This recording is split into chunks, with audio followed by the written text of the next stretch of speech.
এই জন্যই আমি আগে বলেছি আপনার সাথে তর্ক করতে পারবো না। আপনার সমকক্ষ হওয়াও আমার কাজ নয়। আপনি কতটা পড়েছেন আমি জানি না। আমি পড়িনি, আমি একজন অশিক্ষিত সাধারণ মানুষ। লাভ ম্যারেজ ছিল? হ্যাঁ, কিন্তু ওটা পড়া তো পাপ নয়, তাই না? दिल लगाया गधी से तो परी क्या चीज है।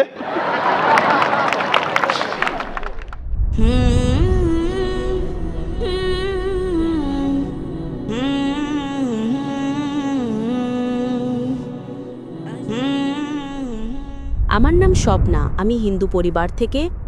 আমার স্বামী মুসলমান হামিদ কোরেশি। আমি এই প্রশ্নটা করছি যে পূর্বপুরুষদের সময় থেকেই হিন্দু মুসলমান জাত ভেদাভেদ চলছে। তো আপনি বলেন যে হিন্দু মুসলিম আলাদা আলাদা নয়, এরা সব এক। আমি মানি, কিন্তু ব্যাপারটা হলো যখন কোনো হিন্দু বাচ্চা হয় তখন তাকে হিন্দু রীতিতে বরণ করা হয়, মুসলিম বাচ্চা হয় মুসলিম রীতিতে বরণ করা হয়, যেমন তার কানে আজান দেওয়া হয়। আর যখন হিন্দু বাচ্চা হয় তার নাম কৃষ্ণ বা রাম নাম রাখা হয়। যাকে যেরকম শিক্ষা দেওয়া হয় সে সেরকমই শিক্ষা পায়। যেমন আমাদের শেখানো হয়েছে ছোটবেলা থেকে ভগবানকে মানতে, আমরা ভগবানকে মানি। আমরা মুসলমান ধর্মকেও মানি, এমন নয় যে মানি না। আমাকে যেরকম শিক্ষা দেওয়া হয়েছে সেই শিক্ষাকেই আমি মানি। কিন্তু আপনি বলেন যে মুসলিম সঠিক আর হিন্দু ভুল, এমনটা কিভাবে বলতে পারেন? পূর্বপুরুষরা এত বড় মানুষ ছিলেন, তারা অনেক কিছু জানতেন। আমি আপনার সাথে তর্ক করতে পারবো না, কারণ আপনি অনেক কিছু জানেন আর আমি কিছুই জানি না। আমাদের বাবা দাদারা এসব দেখে এসেছেন এবং আমরাও দেখেছি যে আমরা গুরুজন, তাদের আমি সম্মান করি। তিনি আমার সাথে তর্ক করতে চান না, আমিও আপনার সাথে তর্ক করতে চাই না। করতে পারবো না কারণ আমার অত শিক্ষা নেই, অতটা বলতে পারবো না, তাই না? বোনের প্রশ্ন হলো যে আমি বলি হিন্দু মুসলিম এক, কিন্তু যে হিন্দু পরিবারে জন্মায় তাকে হিন্দু শিক্ষা দেওয়া হয়, যে মুসলিম পরিবারে জন্মায় তাকে মুসলিম শিক্ষা দেওয়া হয়। তাহলে এটা কিভাবে বলা যায় যে মুসলিম সঠিক আর হিন্দু ভুল? এটা কি বোন আপনি বলছেন আপনার শিক্ষা কম। আমি আপনাকে জিজ্ঞেস করতে চাই 2 যোগ 2 কত হয়? 2 আর 2 কত হয়? 2 আর 2 কত হয়? 2 আর 2 কত হয়? 4 হয়। মাশাআল্লাহ। তাহলে বলবেন না যে আপনার শিক্ষা নেই। যদি গ্রাম থেকে কোনো মেয়ে এসে বলে আর বলে যে আমার বাবা আমাকে শিখিয়েছেন 2 যোগ 2 5 হয়, তাহলে আপনি কি বলবেন তাকে? 4 হবে, 5 কিভাবে হবে? 4 হবে 5 কিভাবে হবে? তোমার বাবা অঙ্ক জানতেন না। সে যদি বলে না আমার বাবাই শিখিয়েছেন, আপনি কি তাকে বলবেন আচ্ছা ঠিক আছে 2 যোগ 2 4ও হয় আবার 5ও হয়? এটা বলা ভুল। দুটোর মধ্যে অনুসন্ধান করতে হবে কোনটা সঠিক, সেটার উপরে আমল করি। না না, আমি কি চাই হিন্দুও সঠিক মুসলিমও সঠিক, 2 যোগ 2 4ও সঠিক, 2 যোগ 2 5ও সঠিক। আপনি তো মাশাআল্লাহ অনেক জ্ঞানী, আপনি জানেন 2 যোগ 2 4 হয়। কত লোকেরা জানে না 2 যোগ 2 4, তারা বলে 5 হবে। যেহেতু খোদা আপনাকে জ্ঞান দিয়েছেন, বুদ্ধি দিয়েছেন, আপনার দায়িত্ব হলো তাকে বলবেন বোন 2 যোগ 2 5 নয়, 2 যোগ 2 4 হয়। তখন সে হয়তো বলবে আচ্ছা আচ্ছা দুটোই ঠিক। আপনি বলবেন না দুটো ঠিক নয়, 2 যোগ 2 4ই হয়, 5 ভুল। একইভাবে যদি কারো বাবা মা তাকে ভুল শিখিয়ে থাকেন যে মূর্তি পূজা করতে হবে, অথচ হিন্দু ধর্মগ্রন্থে বলা হয়েছে মূর্তি পূজা ভুল, তাহলে যার কাছে জ্ঞান আছে, আমি একজন ছাত্র, ইসলামও অনেক ধর্মের, তো যেহেতু আমার জ্ঞান আছে আমি অবশ্যই সেসব লোকদের বলবো যারা ভুল বলছে সঠিক জিনিসটা অনুসরণ করুন। আমি আপনার সাথে বিতর্ক করব না। কিন্তু যারা জ্ঞানী লোক হিন্দু ধর্মের, খ্রিস্টান ধর্মের, ঈসাই ধর্মের, এটাকে বলে ডায়ালগ। আমি স্টুডেন্ট আর তারা পিএইচডি ডক্টর। আমি মেডিকেলের ডক্টর, ধর্মের ডক্টর নই। তাদের সাথে সংলাপ করি, আলোচনা করি, বিতর্ক করি। আমি যদি ভুল হই আমাকে ভুল প্রমাণ করুন, আমি নিজেকে বদলাতে রাজি আছি। আপনি আমাকে প্রমাণ করুন যে আমি যা বলছি তা ভুল, আমার ধর্ম ভুল, আমি আপনার ধর্ম গ্রহণ করতে প্রস্তুত আছি। Open challenge. আমি কেন বলছি? কারণ আমি ইসলাম ও কয়েক ধর্মের এক সাধারণ ছাত্র। 19 বছর পর্যন্ত আমার পরিবার মুসলিম ছিল, তাই আমিও ছিলাম। 19 বছর পর যখন গবেষণা শুরু করলাম তো জানতে পারলাম যে আমি সঠিক ধর্মে আছি। তারপর অন্য ধর্ম সম্পর্কে জানতে শুরু করলাম যে সব ধর্মেই ভালো কথা আছে। প্রত্যেক ধর্মের কিতাবে পরিবর্তন আসার পরেও, দুর্নীতি আসার পরেও এই সঠিক কথা লেখা আছে যে ঈশ্বর এক, তিনি ছাড়ার কারো ইবাদত করা উচিত নয়। এর মানে কি আমাদের গুরুজনেরা যে শিক্ষা দিয়েছেন তা ভুল? কিছু জিনিস সঠিক, আবার অনেক কিছু ভুল। আমি আপনার বড় থেকে বড় গুরুর সাথেও বিতর্ক করেছি। একজন আপনাদের হিন্দুস্তানের মান্যগণ্য শ্রী শ্রী রবিশঙ্করের নাম শুনেছেন? শ্রী শ্রী রবিশঙ্কর শুনেছেন? ওনারা যেমন বই পড়েই জানেন, আপনিও বই পড়ে জানেন, আসলটাকে দেখেছে? একদম ঠিক। তিনি বলেন 4 বছর থেকে আমি ভাগবত গীতা মুখস্থ জানি, কিন্তু বিতর্কে ভাগবত গীতা একটা তথ্য সূত্র দেননি। এমনটা নয়, ঈশ্বর এভাবে আসেন না। আপনি কত পুণ্য করেছেন বলছেন এই জন্মের কথা বলতে পারেন? কত জন্মের কথা কিভাবে বলতে পারেন? একদম ঠিক। তো আমি বলি যে আপনার কিতাব বলছে যজুর্বেদ অধ্যায় 32 শ্লোক 3 আর শ্বেতাশ্বেতোপনিষদ অধ্যায় 4 শ্লোক 19 আছে न तस्य प्रतिमा अस्ति। প্রতিমা মানে হলো প্রতিচ্ছবি। সেই খোদা, সেই ঈশ্বর, সেই আল্লাহর কোনো প্রতিমা নেই, কোনো প্রতিচ্ছবি নেই, কোনো ফটোগ্রাফ নেই, কোনো পেন্টিং নেই, কোনো মূর্তি নেই, কোনো ছবি নেই। তাহলে আপনি মূর্তি পূজা কেন করেন?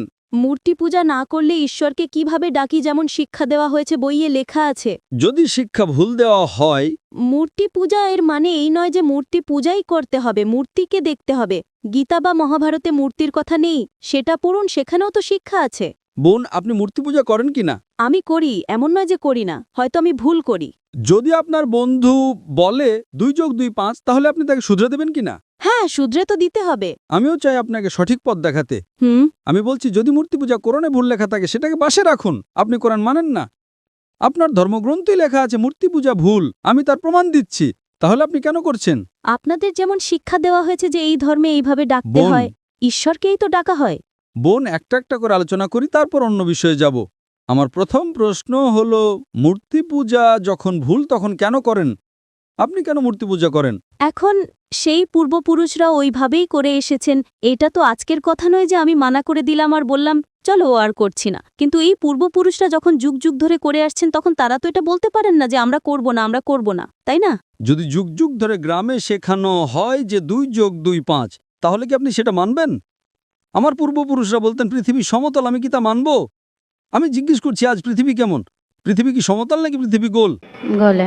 মাশাআল্লাহ, আপনি তো জ্ঞানী, আপনি তো জানেন। তাহলে যদি আমার বাবা দাদারা বলতেন পৃথিবী সমতল, তাহলে আমি কি করব? তাদের কথা মানবো নাকি ছেড়ে দেব? তো সেই সময় কি এই যুগ চলতো না? একদম ঠিক, আজকের যুগ এটা। এখনকার যে যুগ তার চেয়ে আগের যুগ সেই সময় ভালো ছিল, পবিত্র ছিল। আগে এমন প্রচার হতো না যেখানে কোটি কোটি মানুষ একসাথে দেখতে পারত। আজকে প্রচারে এখানে লক্ষ লক্ষ মানুষ জমা হয়েছে, লক্ষ লক্ষ মানুষের সাথে টেলিভিশনে কোটি মানুষ দেখছে। তাই আপনার কোনো অজুহাত থাকবে না। কোটি কোটি মানুষের সামনে আপনাকে বলা হয়েছে যে মূর্তি পূজা ভুল, এরপরেও যদি আপনি করেন তাহলে আপনার কোনো অজুহাত বাকি থাকবে না। মূর্তি পূজা ভুল আপনার কোরআন শরীফে যেমন লেখা আছে, আমাদের গীতা মহাভারতেও লেখা আছে, কিন্তু ওটা পড়া তো পাপ নয়, তাই না? আমি কখন বলেছি যে গীতা পড়া ভুল? আমিও গীতা পড়ি, আমি বাইবেলও পড়ি, আমি ইহুদিদের কিতাবও পড়ি, আমি বেদও পড়ি। আপনি কতটা পড়েছেন আমি জানি না, আমি পড়িনি, আমি একজন অশিক্ষিত সাধারণ মানুষ। কিন্তু আমি পড়েছি। হ্যাঁ, এই জন্যই আমি আগে বলেছি আপনার সাথে তর্ক করতে পারবো না। আপনার সমকক্ষ হওয়াও আমার কাজ নয়। হ্যাঁ, তো আমি আপনার সাথে তর্ক করছি না, আমি শুধু অনুরোধ করছি। কিন্তু আমি এটা বলতে চাইছি না, আমাদের পূর্বপুরুষরা যা করে এসেছেন সেটা কি ভুল? এজন্যই তো বললাম, আমার পূর্বপুরুষরা বলতেন যে পৃথিবী সমতল, দুনিয়া সমতল। আমি সেই পূর্বপুরুষদের কথা কি মানব? আমি পূর্বপুরুষদের সম্মান করব, তারা আমার বড় ছিলেন, আমার বাবা দাদা ছিলেন।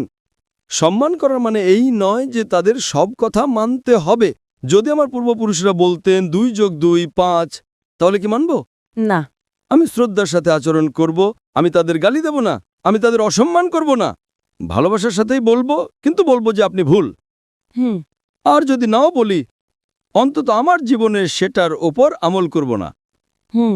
আমি জিজ্ঞেস করতে চাই যে যখন আপনার ধর্মগ্রন্থ বলছে আপনার স্বামীর কিতাব, হুম। আপনি তো আপনার স্বামীকে বিয়ে করেছেন, তাই না? হ্যাঁ। লাভ ম্যারেজ ছিল? হ্যাঁ। हाँ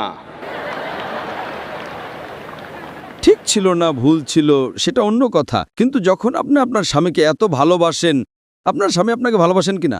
হ্যাঁ। করেন তো? হ্যাঁ। আমি আমার স্ত্রীকে খুব ভালোবাসি, আমি আমার স্ত্রীকে সবচেয়ে বেশি ভালোবাসি। আপনার স্বামী আপনাকে ভালোবাসেন, তিনি কি চান না যে আপনি জান্নাতে যান? না। আপনি কি চান যে আপনার স্বামী জান্নাতে যাক? যাক কি না? হ্যাঁ। তাহলে আমি জিজ্ঞেস করি, যদি একটা গাড়ি থাকে আর সেই গাড়িটা যখন চলে, তার একটা চাকা সাইকেলের আর আরেকটা চাকা ট্রাক্টরের, গাড়িটা চলবে কি? না। চলবে না, ভারসাম্যহীন। এজন্য আমাদের দেখা উচিত কোনটা একটা সঠিক। 4 টায়ার যদি লাগিয়ে দেয় সাইকেলের, তাহলে হয়ে যাবে হাতগাড়ি। যদি ট্রাকের টায়ার লাগাই, হয়ে যাবে ট্রাক। তাই আমাদের এটা অনুসন্ধান করা উচিত। আমি এটা বলছি না যে চোখ বন্ধ করে আপনি আপনার স্বামীর কথা মেনে নিন। শিক্ষিত হওয়া জরুরি নয়, কিন্তু বুদ্ধিমান প্রজ্ঞাবান হওয়া জরুরি। আমাদের শেষ নবী মুহাম্মদ সাল্লাল্লাহু আলাইহি ওয়াসাল্লাম, তিনিও নিরক্ষর ছিলেন, কিন্তু সবচেয়ে জ্ঞানী ছিলেন।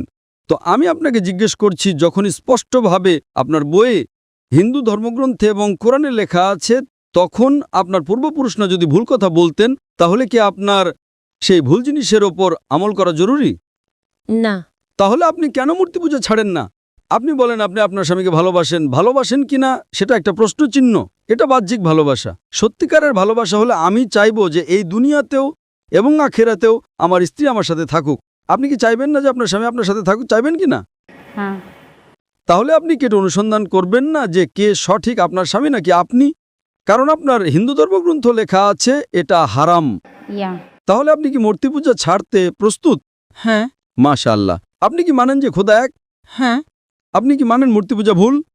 হ্যাঁ, ভুল। আপনি কি মানেন যে মোহাম্মদ সাল্লাল্লাহু আলাইহি সাল্লাম শেষ নবী? হ্যাঁ, হ্যাঁ। মাশাআল্লাহ। এর মানে আপনি মুসলিম? হ্যাঁ, হ্যাঁ। স্বামী মুসলমান হলে স্ত্রীও মুসলমানই হয়। কি? স্বামী মুসলমান হলে স্ত্রী মুসলমানই হয়। স্বামী আছে তাই মুসলমান এমনটা সবসময় জরুরি নয়, উল্টোটাও হয়। স্ত্রীও স্বামীর পরিবর্তনের কারণ হয়ে যায়। কারণ একটা প্রবাদ আছে, আমি বলবো সঠিক নাকি ভুল। दिल लगाया गदी से तो परी क्या चीज है। তো ভালোবাসা অন্ধও হয়। আমার উর্দু অতটা ভালো নয়, সব কবিতা পাবলিকের জন্য নয়। তো আমি বলতে চাই, আপনি তো বিয়ে করেছেন, ভালোবেসেছেন, কিন্তু বাস্তবে আপনি যদি মূর্তি পূজা ছাড়তে প্রস্তুত থাকেন, এক খোদাকে মানতে প্রস্তুত থাকেন এবং এটা মানতে প্রস্তুত থাকেন যে মোহাম্মদ সাল্লাল্লাহু আলাইহি সাল্লাম শেষ নবী, তাহলে আপনি নিজেকে মুসলিম বলতে পারেন। হ্যাঁ, আমি তো মুসলমানই। মাশাআল্লাহ। তাহলে আপনি মানেন যে খোদা এক? হ্যাঁ। আপনি মানেন মূর্তি পূজা ভুল? হ্যাঁ, ভুল। আপনি মানেন যে মোহাম্মদ সাল্লাল্লাহু আলাইহি সাল্লাম শেষ নবী? হ্যাঁ। মাশাআল্লাহ। আপনাকে কেউ জোর করছে ইসলাম গ্রহণ করার জন্য? না, না, আমাকে কখনো কেউ জোর করেনি। কত বছর আগে আপনার বিয়ে হয়েছে? এখন 8-9 বছর হয়ে গেছে। 9 বছর হয়ে গেছে। আপনার স্বামী জোর করেননি। ঠিক করেছেন না ভুল করেছেন সেটা পরে আলোচনা করা যাবে, কিন্তু আজকে আপনি নিজের মন থেকে ইসলাম গ্রহণ করতে চান। হ্যাঁ। আপনার উপর কোনো চাপ নেই? না। আপনি মন থেকে করতে চান? হ্যাঁ। ইনশাআল্লাহ। আমি আরবিতে বলবো আর আপনি তা পুনরাবৃত্তি করবেন। अशहदु अशहदु अल्लाह अल्लाह इलाहा इलाहा इल्लल्लाह इल्लल्लाह व अशहदु व अशहदु अन्ना अन्ना मुहम्मदन मुहम्मदन अब्दुहु अब्दुहु व रसूलुहु। वरफुलु মাশাআল্লাহ। माशाअल्लाह। আপনি মুসলমান হয়ে গেছেন, আপনি 9 বছর পর মুসলমান হয়ে গেছেন। আমি অনুরোধ করব যে আপনি ইসলামের জ্ঞান অর্জন করেন, কোরআন অনুবাদের সাথে পড়েন আর সেটার উপর আমল করেন। আপনার এই শাহাদাত আমার গতকালের বয়ানকে সম্পূর্ণ করেছে। আমি বলেছিলাম জ্ঞান 2 পৃথিবীর জন্য। সেই জ্ঞান আপনি পিএইচডি করেন, টিচার হন, প্রফেসর হন, কিন্তু আপনার রবের দিকে নিয়ে আসবে না, আপনার সৃষ্টিকর্তার দিকে নিয়ে আসবে না। সেই জ্ঞান দিয়ে কি লাভ? আপনি সেই প্রফেসরের থেকেও উত্তম যার জ্ঞান তার রবের দিকে নিয়ে আসছে না। আমি আপনাকে ধন্যবাদ জানাই আর আল্লাহর কাছে দোয়া করি আপনাকে এই দুনিয়ার আখিরাতে ইনশাআল্লাহ জান্নাত দিক।